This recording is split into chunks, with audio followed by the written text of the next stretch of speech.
First sekali saya nak dia tanya. lebih Okay, so masalah kesihatan apa saya lah. yang, Ya. Saya yang tengok membuatkan makin hari yang membuatkan tuan saya terpanggil nampak untuk nak dari join kita segi punya pengambilan program ubat LSX ni. doktor pun dah Sedangkan dekat prescribe luar sana ada untuk banyak ubat lagi diabetik ada program-program yang lebih dua kurang. Macam ada First dua sekali saya jenis nak dah dia tanya. nak bagi. Okay, so Jadi apa yang saya fikir sampai bila membuatkan, saya nak yang makan ubat membuatkan ya. tuan So dan terpanggil untuk kebetulan nak join pula kita punya di luar program sana LSX ni. ada Sedangkan mewar-warkan dekat luar sana mengatakan bahawa banyak lagi diabetik ni program-program yang boleh lebih di kurang. reverse Macam kan. First sekali saya Jadi nak saya tanya. pun Okay, so cuba apa yang untuk dapatkan membuatkan, information yang dan sebagainya membuatkan ya. tuan Tujuan terpanggil saya untuk nak sebenarnya join kita saya punya nak reverse program my LSX my ni. my Sedangkan diabetic, dekat luar sana ubat-ubat yang saya banyak makan lagi kan, program-program contoh yang macam lebih kurang. kolesterol, Macam First macam sekali saya nak tanya.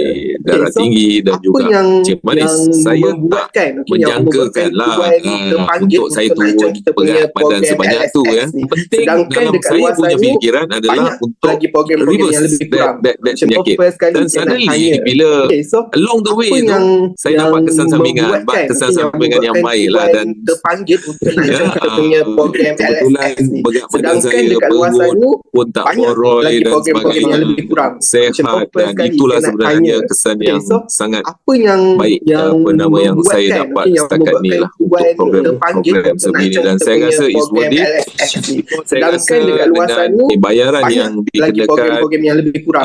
Macam bagi First saya sekali memang saya nak tanya. amat-amat Okay, so berpatutan apa lah ya. Dan yang juga membuatkan, saya kira yang kalau membuatkan tuan terpanggil kalau untuk nak sesiapa join lah kita punya yang nak program ada LSX hasrat ni. Sedangkan dekat luar untuk sana menurunkan berat banyak badan lagi ataupun nak program-program yang lebih kurang. hilangkan Macam ubat, First saya sekali rasa saya nak tanya.